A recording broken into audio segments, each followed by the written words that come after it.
আমি আপনি আমরা সবাই জালেম, আমরা সবাই নিজেদের নফসের উপর জুলুম করেছি।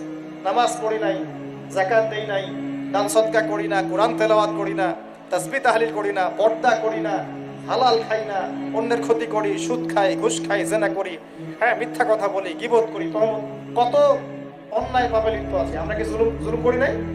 তাহলে রমজান মাসের চেতনা হবে নিজের উপর আগে কাজ করা, নিজের নফসের উপর কাজ করা, নিজে যদি জালেম হয়ে থাকে জুলুম থেকে নিজেকে বের করে নিয়ে আসা।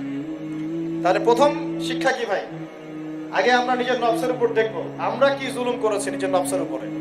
রমজান জালেমের বিরুদ্ধে দাঁড়ানোর মাস, আর সর্বপ্রথম জুলুম করেছে আমি আমার নফসের উপরে। আল্লাহ আমাদেরকে নফসকে সংশোধন করার তৌফিক দান করুন। এরপর দেখবো পরিবারে জুলুম আছে কিনা, পরিবারে আল্লাহ এবং রাসূলের বিধানের এগেইনস্টে আমরা কেউ চলি কিনা। যদি চলে এখানে সংশোধন করতে হবে, রমজান মাস এই শিক্ষা দিবে।